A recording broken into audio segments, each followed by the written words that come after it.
Alright, it is the day after Thanksgiving. Hope you all are all safe and well fed. Time to get back at it. Now, it's been a very busy week for me, so I completely forgot where I was and what was happening. We just talked to all these guys. This girl is kind of dying with a poison we cannot treat, and oh yeah, we're gonna go handle some intruders.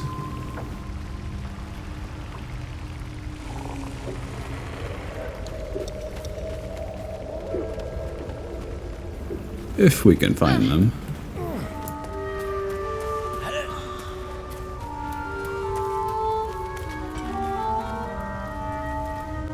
Fleshwalker, tongue talker, far you've come. Reach into memory. Tell me of home. Okay, this one's actually kind of scary looking. My home is wherever I travel. Fill your heart with memories of your most treasured places. Baldur, envision the banks of the Chiantha, green and fertile. Baldur, imagine the bustle of the city marketplace, the wide. Ranger, I live at the edges. Wherever there's solitude, there's danger, but peace too. What elf, visualize the forest of Faerun. Your home lies there, in the dappled light between trees.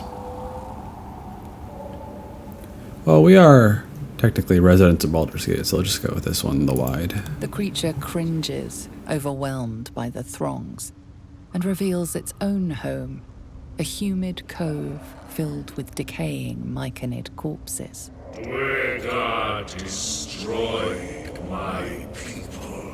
I am aware. I am a sovereign with no circle. Oh. This circle does not welcome me. But I have heard the song. You mean to cleanse the Dwergar rot. I mean to join you. Okay, this was extremely unexpected. And God, maybe it's because he doesn't have, like, anything beneath the eyes, but just... he's scary to look at. Join me depends. Can you make yourself useful? Very well. Don't need your help. I'm not traveling with some overgrown mushroom. Are you sure it's going to be dangerous? I am the danger, and I am the cure. They erased my people. I will erase theirs. I don't know why I just imagined a bunch of other different characters saying that line in different ways. Just, I am the danger. I don't know. In my head, it was kind of funny, but that probably didn't sound funny. What threat do you pose to Durgar? In death, your foe becomes your ally. I will raise it. You may command it. Okay, let's see where this goes. Let's see how this is. Remain in the Underdark, and I will follow. We cleanse the rot together. Together.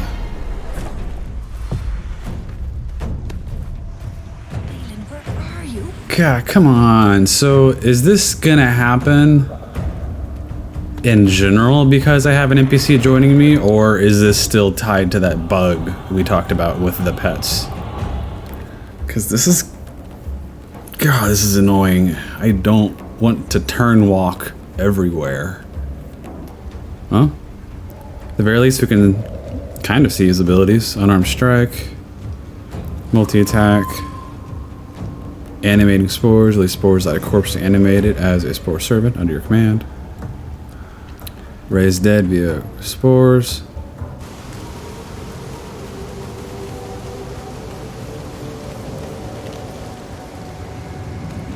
Ooh, what's this? That's a super tree. Sharp. These things drain away one's magic. Still fresh. Shouldn't Some make it monster here. did this, marking its territory. Ah. Well, that Susa tree we need for crafting those, masterwork weapons we found blueprints for a while back. And I'm assuming these tracks are for the boulette. This bright blue flower, picked from budding Susa tree, exudes a honey-sweet aroma which turns foul and eventually fades away if the bloom is exposed to sunlight.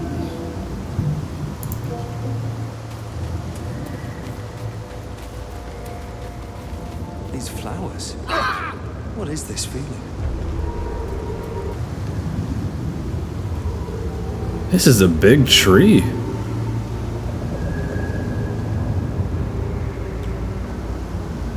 Reminds me of Soul Cellar just a little bit. Hello, Gale. So we did get advancement.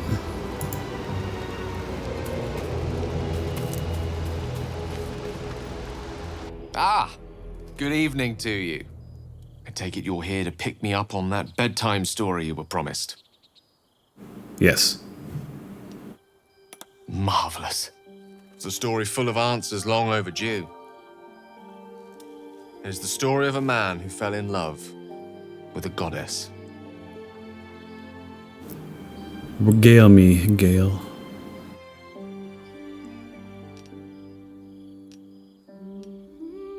Thank you. Once upon a time, not quite that long ago, there lived a wizard in a tower. The wizard was what one might call a prodigy, who from an early age could not only control the weave, but compose it, like a musician or a poet. Such was his skill that it earned him the attention of the mother of magic herself, the Lady of Mysteries, Mystra.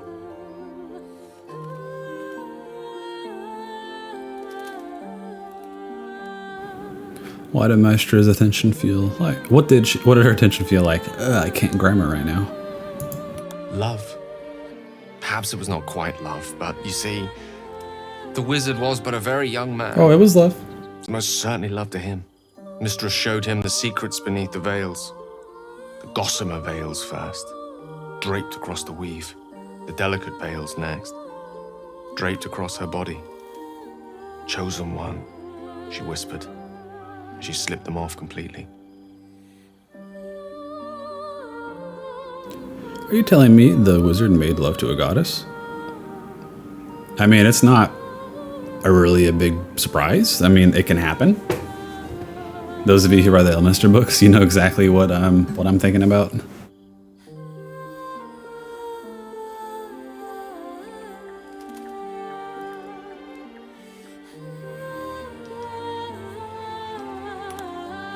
Yes, until one day, all too soon, the whispers stopped. The goddess spurned the mortal. The veils were drawn once more, and the wizard was left behind, heartbroken. Wasn't there some powerful lich that was once chosen a maestra that fell in love with her, but then something happened, he felt betrayed, she didn't love him, and then he went evil because of it or something like that? I don't remember his name. I'm reading a book about him. Gah. I know timeline-wise he's dead now, so it's not Gale.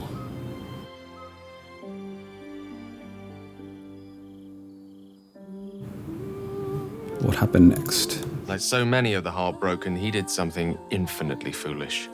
One has to think big if one seeks to win back a goddess. So the wizard thought big. But what did you do to make her, like, you know, go away like that? If she did deem you special to her, you had to have done something to make her leave you like that.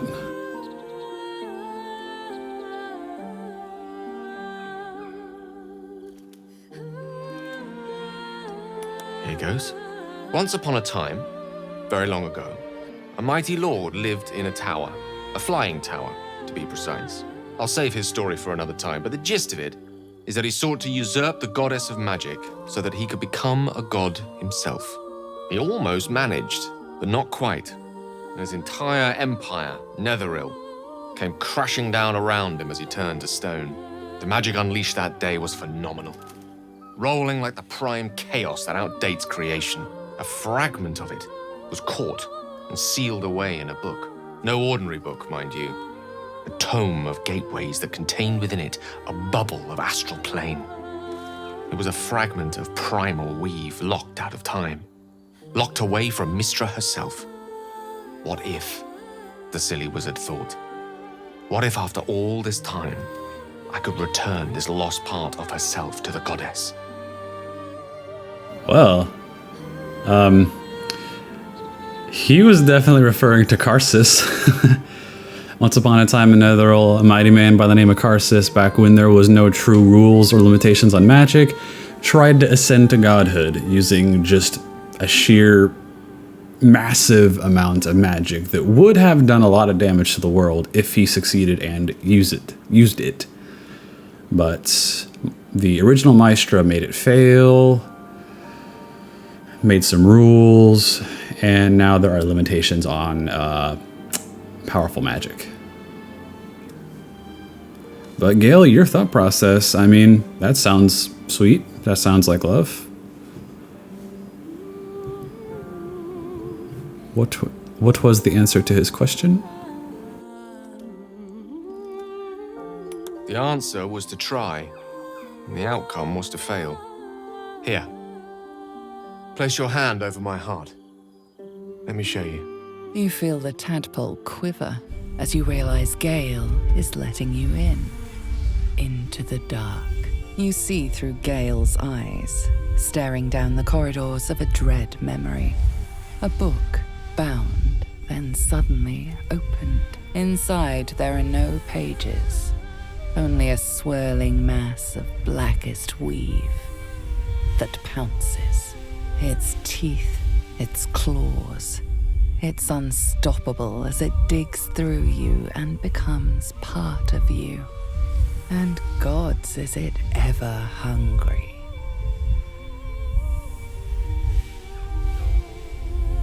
Is this the Shadow Weave? I think that's the Shadow Weave. Holy crap.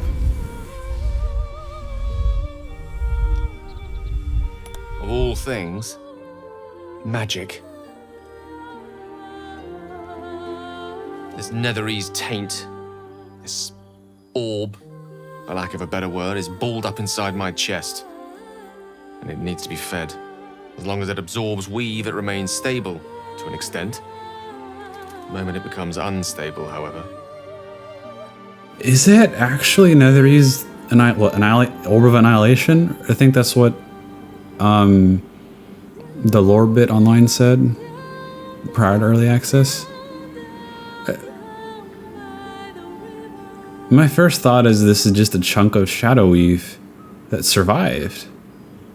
But if this was from the time of Netheril, then that wouldn't have existed back then. Okay, no, maybe it is something Netherese then. Gah. I need to know more. I need to learn more, Gale. Go on. It will erupt. I don't know the exact magnitude of the eruption, but given my studies of Netherese magic, I'd say even a fragment as small as the one I carry, it'd level a city the size of Waterdeep.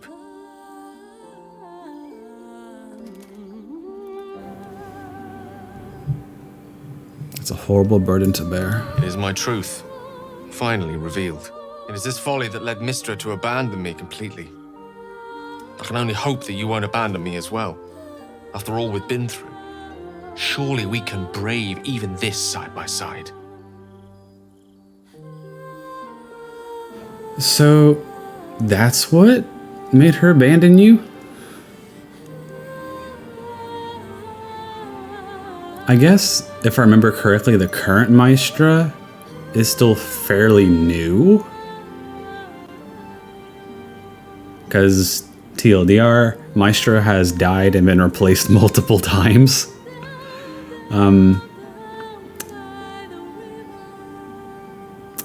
So the new one, I think she was Midnight originally. Or was that the other one? Yeah, it's hard to keep track of sometimes. Because if it was the Maestra from the Elminster books, I would see this as a shock. Because she always seemed like a more understanding kind of person. And probably would have helped Gale. So my assumption now is the new Maestra straight up got angry that he even messed with Nethery's stuff, considering what happened a long time ago with the first Maestra. Or Mistral, technically, is the first Maestra's name.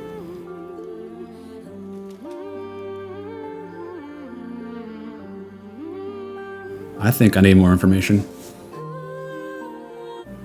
Our journey together will continue for better or worse. That is a great relief.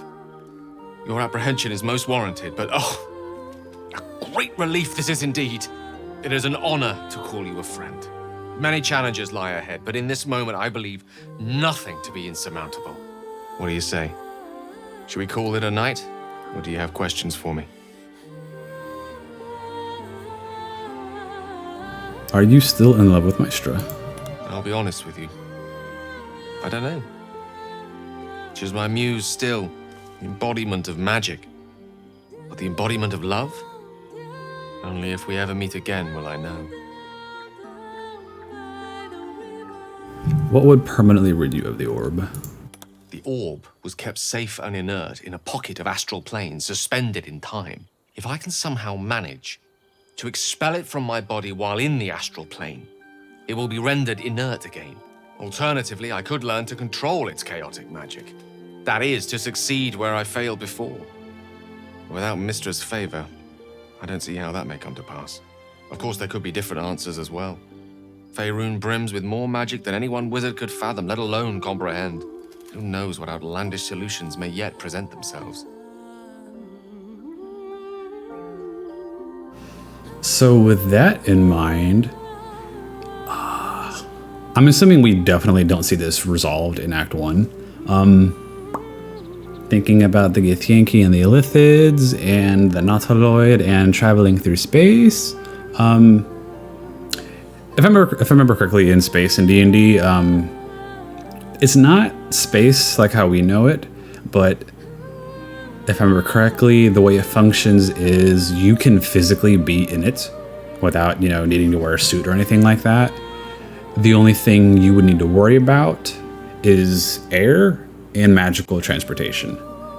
But a third portion of that is that if I remember correctly, there is no time in the Astral Sea, which is why this makes sense. You just extract it while you're in a spot where there is no time.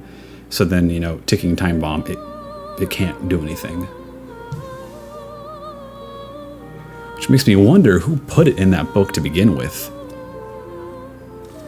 Maybe just some experiment left over from Netheril that got forgotten about or locked away or something. I want to know more. I really do. Good night, then. And thank you. Alright, we're back. The gas is gone. Everyone is nice and healthy.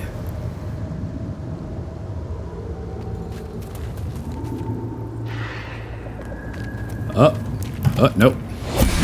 Damn it. Hopefully this won't be as horrendous as the land shark.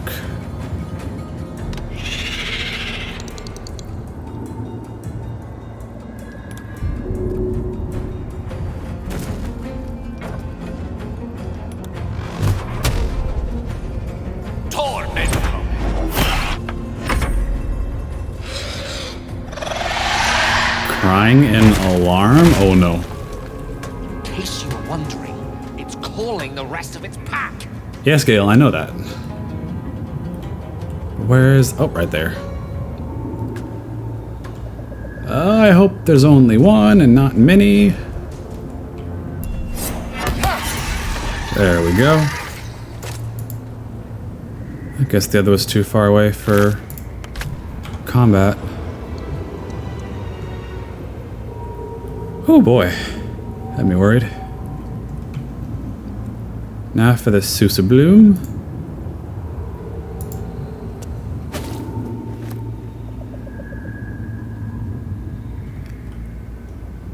No.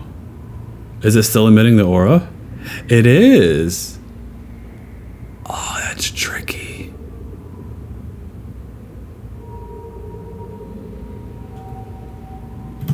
Okay. We'll hold on to it, because this might just be nice for combat.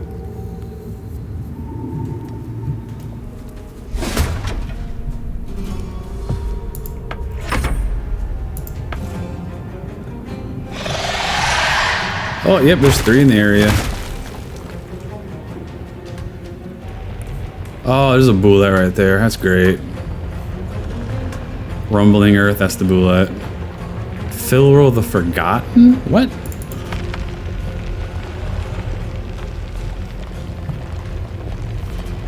Oh boy, this is a big mess.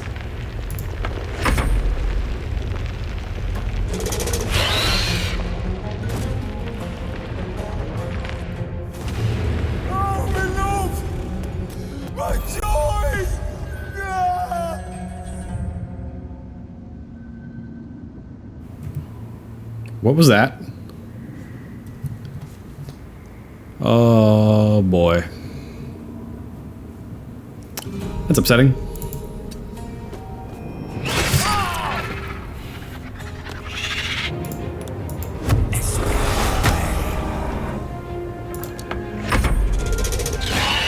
That's a large jump for you, and that's great.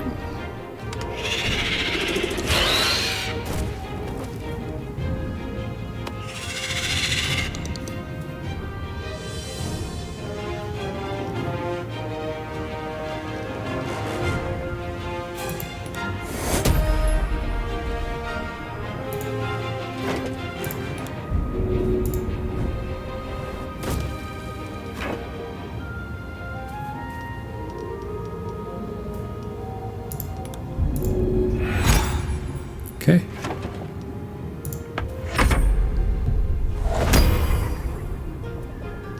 Ooh, I haven't seen that before. Can we look at you? No, you're pretty basic looking. Lothsor and Drow, okay.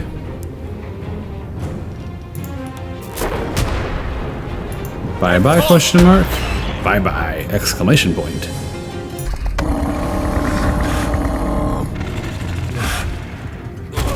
Good lord, that thing has such a large jumping range. What's with the crits on Gale? Only Gale. It happened last time and then happened. I did not. No. Wrong. No. Wrong game.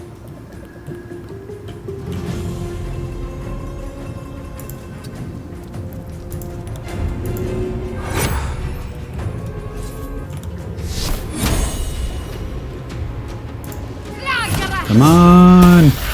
God, when I actually care about it, it won't hit.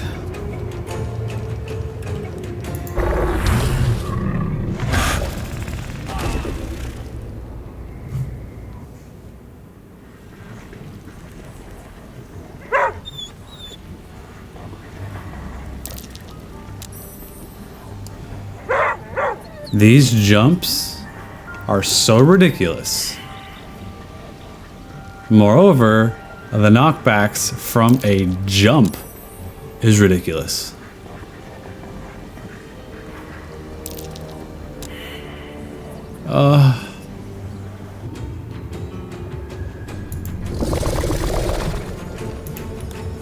Take you. It's a monstrosity, right? It's a beast.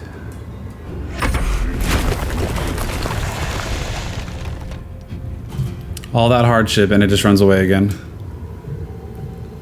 And I realized that it was a beast too late. I didn't get to try anything on it. Any of the ranger stuff.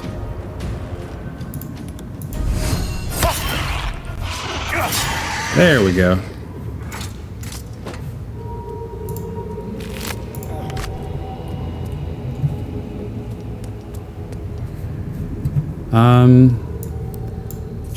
Let's break you off real quick. Get you to camp.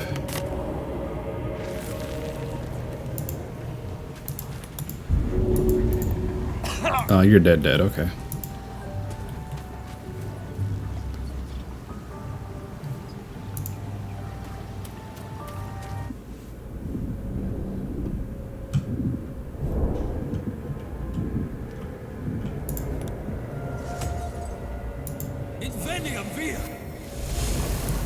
Okay, okay.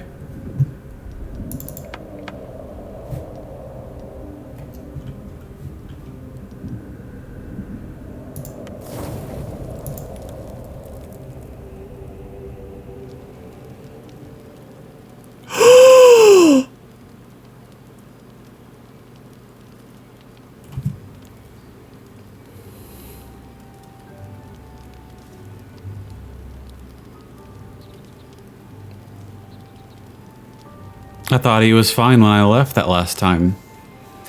Gale got pucked off the edge of the cliff, fell back into camp, and Scratch died.